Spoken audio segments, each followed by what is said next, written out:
9 часот и 12 минути денеска е петок, штом во петок во студиото ни се појавува Владко Галевски, тоа значи дека нема никаква иминентна политичка катастрофа заради која мораме да го откажеме гостувањето. Еден ден, една од темите може да биде политиката и филмот. Да, тоа би било стварно добра тема. Добра тема би било и тука има многу што да се каже. Така е, да. Владко, доаѓаме во една предновогодишна атмосфера, кај да е почнува декември, знаеме дека декември е главниот месец за потрошувачка на запад, доаѓаат божичните празници, кај нефтија се поголеми отколку новогодишните, така натаму, почнува една хистерија по продавници и така натаму, а сега и после оваа ковид, да кажам, криза која беше сепак највисоките удари беа нешто зад нас, се чини дека и филмската индустрија заживува, дека и филмската индустрија се повеќе се враќа на оние стари бројки, па и ги надминува дури на продукции, на емитување, на премиери и така натаму. Оскарите се одложија за кога? За март. За март месец, но тоа е ништо, тоа е за филмската индустрија, месеци се бројат, предпоставам дека нервозата почнува се повеќе, а сега бокс офисите ќе покажат токму во декември, особено пред новогодишните и божичните празници, кои се фаворити, кои филмови се надеваат. Да, се уште листата не е готова, се уште Академијата работи на преглед на филмови, ќе имаме набрзо, веројатно до крај на година или почеток на јануари, односно јануари, почеток на февруари, дефинитивната листа на кандидати за Оскари во сите категории и тогаш ќе знаеме, да кажеме, тоа е еден лакмус докаде е филмската индустрија, докаде дошло, односно филмската уметност.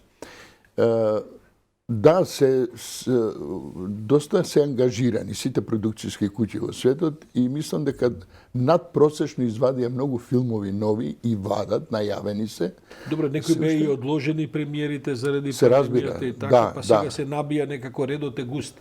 Да, и мислам дека условите во барем со овие внимавања околу протоколите и така натаму, најдоа некој систем на кој може да се работат филмовите. Киносалите се реално веќе отворени, речиси, без ограничувања, тука и таму. Да, но продукцијата беше проблем за време на ударниот ковид на почетокот. Не можеше да се продуцира, не можеше да се снима. А публиката веќе се враќа, особено во американските кине и така. Па еве за денеска имам... Оти ние се договоривме баш да видиме овој петок, да видиме неколку одгледани филмови, што се потруди да ги одгледаш, па да видиме како стоиме со таа понуда.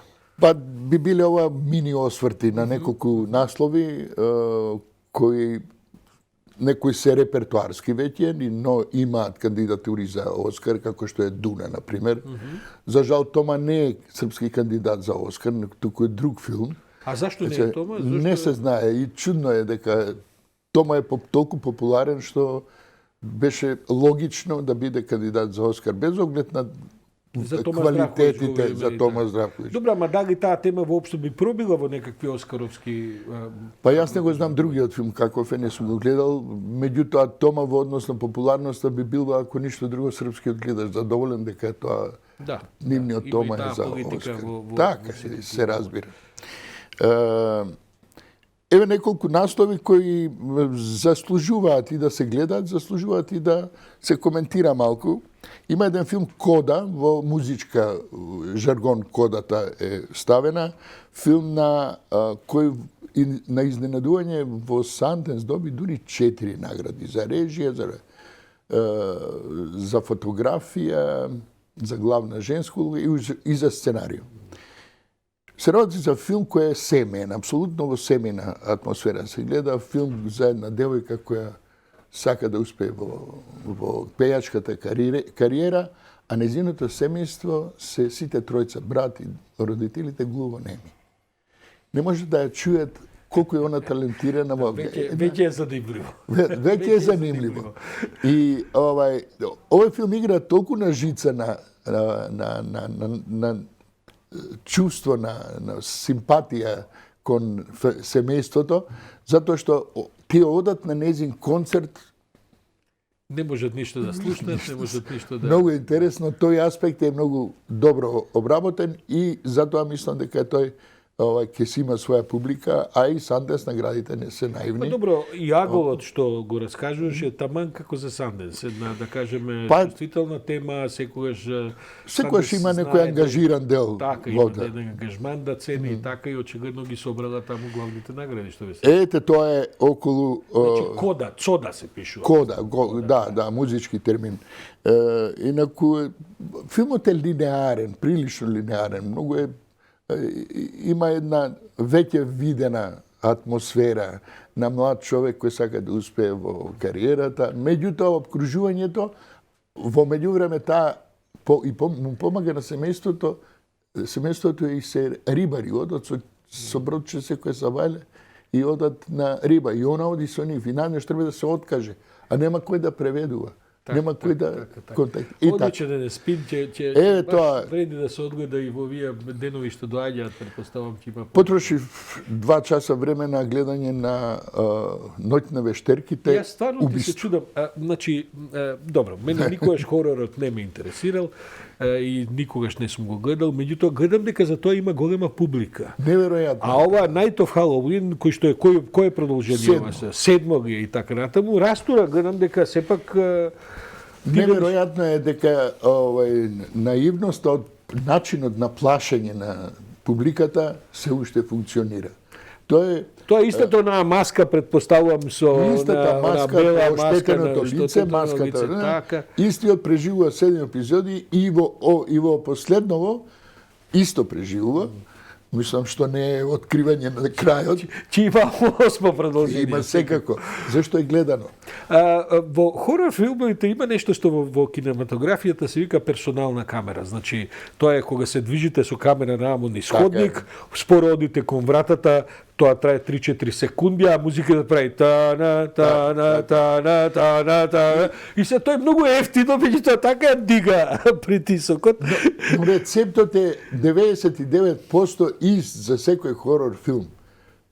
Пред да се појави чудовиштето или зомбито или Како што убиецот, и да е. таа тензичност со камерата и со вратата и со музиката е Добро, што има ново во седмово продолжение? за во разлика од седмото претходните тоа што 6? Джейми Ли Кертис е баба. Аха. Играше добро, млада тоа е- жена во тоа е игра баба фантастична која во глумица, филмот половина филм го прележува бидејќи е повредена у кревет. Меѓутоа ете тоа е, не знам, некоја носталгија ги влече луѓето по таа маска, по тој почеток на серијалот. И не знам што е публиката, дали се помлади, дали се постари, дали се боти веќе се израснати луѓе со Ја мислам дека помладите веќе гледаат дека тоа наивно. Има хорор публика, Саш. си има, Си има. Мојот колега Златко Гелевски е експерт за хорор, кој би дошол би раскажал тони прикази колку хоророт е значаен жанр. Сега, веројатно, ама како да кажам, овој хорор кој што е базиран на овој вид на затоа што јас се сеќам, да речеме, сега тоа веќе не знам дали е хорор, секако е драма, тоа е она истерување на ѓаволот, еден прочуен филм од пред има валда 30 ама и неколку години. Таа се базира на некоја литерарна подлога. Не само тоа, туку се базира на така разработени ликови, тоа се базира на филозофски идеи кои што се религиски и така. библиски. Па е при тоа хорор по хорор здрави. Јас знам дека на времето А Шајнинг да го земе на Кјубрик, тој е хорор, да кажам, има функција. А од друга страна ова се е баш ова што го говориме, една музика која Да, ако се отвори вратата, маската, сите добро. Добро, јас се извинувам за љубителите на хоророт што ги навредувам. Со полна почит. Добро, следниот филм кој е? И уште едно потрошено бадиела време се вика Вечните, по авантуристички филм со маски и со костими. Тоа е Марвел е тоа, не?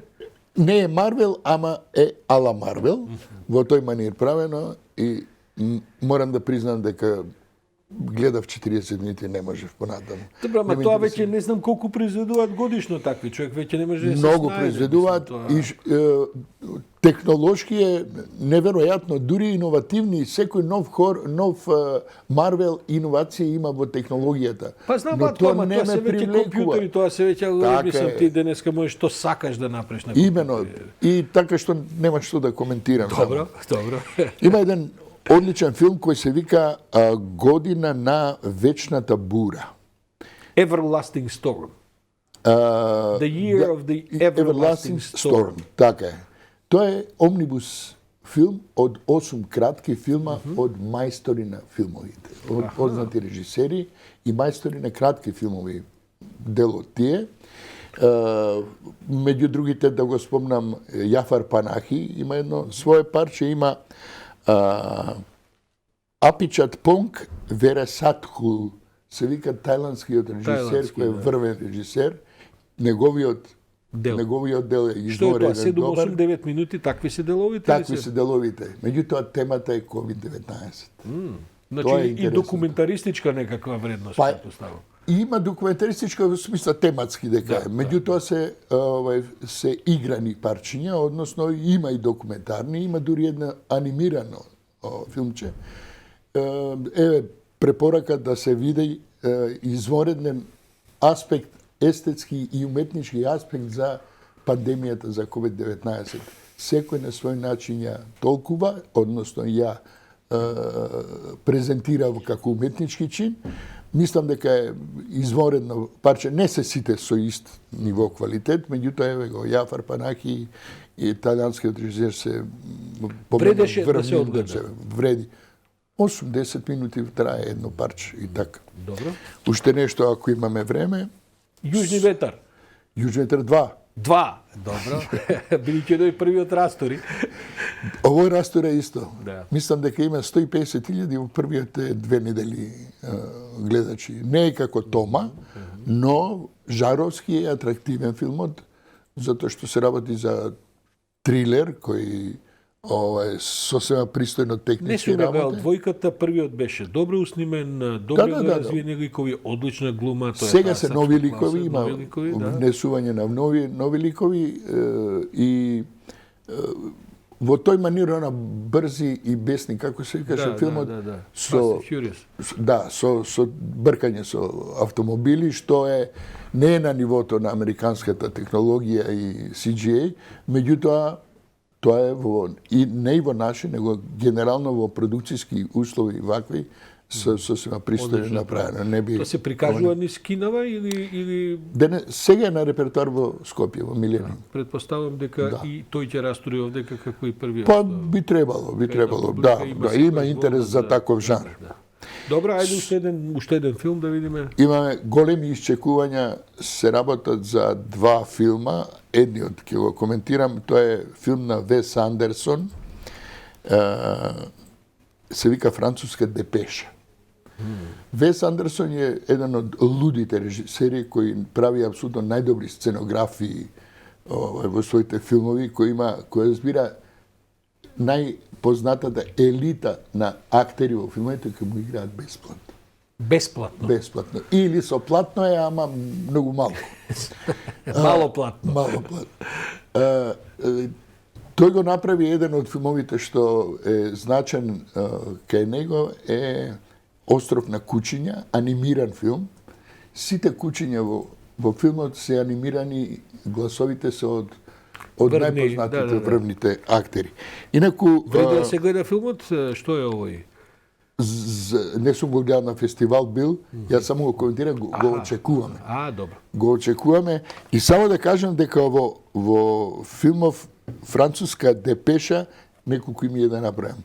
Кои играат? Кристофер Волц, Едвард Нортон, Вилијам Дефо, Бенисио Дел Торо, Адриан Броди, Тилда Свинтон, Френсис Макдорманд, Тимоти Чейм, Чекај, застани Бил негде. Маре. Па овие мора да се бесплатни, од тие ако треба ги платиш, ќе кошта како... Тој рецепт му е измореден, тој е во стилот на Тарантино првите филмови. Така што, филмот, барем трейлерот, тоа што гледав е лудил. Гранд Хотел Будапест е негов филм. Да. Вес И Андерсон. тој предизвика Многу атрактивен филм. Стварно откачена, приказна, феноменално снимена и со фантастична глума, морам да кажам. Одлични. Нас не На чека... црна, да кажем, комедија, така. Да, мислам, и комедија и трагедија, се разбира. Владко Галевски, добра препорака направивме овој петок. Ти си секогаш добра замена за политичка криза. Подобро за филмови отколку за политика. Филмска криза нема да има, тврдам. Во очекување сме и со намера да бидеме во февруари да одам во Берлин на 42-иот Берлинале и мислам дека таму ќе бидат и заради пандемијава, минатата година беше виртуелно фестивалот, Сега така што ќе биде во голема живо, турканица, да. ќе биде голема турканица. А потоа и следува ќе Оскарот? И ќе има, да, и ќе има предпоставам врвни филмови. Се уште листата ја немаме. Добро, Владко Галевски, ако продолжиме ни едната година сутрински брифинг, ќе ни биде задоволство да гледаме со Мене ми е анализи. задоволство секојаш Тоа вака се да разбира. прочаскаме се викаме. Така е. Баш 5 точки сме го бирале да биде како... Одлично. Добро. И да може да најавиме идната. Како да не? Па да зборувам малку за музика, за филмска музика идниот пат. Тоа би била одлична идеја со тоа што за жал... Кога би може да пуштиме Па нешто. не да пуштиме, може да викнеме неколку свирачи кои што би отсвирале некои Во живо тие нема номери да во ги- живо. Има музичари кои свират филмска музика одлично. Сигурен сум. Барем на гитара некој да прошара и така за да илустрираме. Ајде ќе се договориме, ќе видиме што ќе правиме до днес. Фала ти на поканата.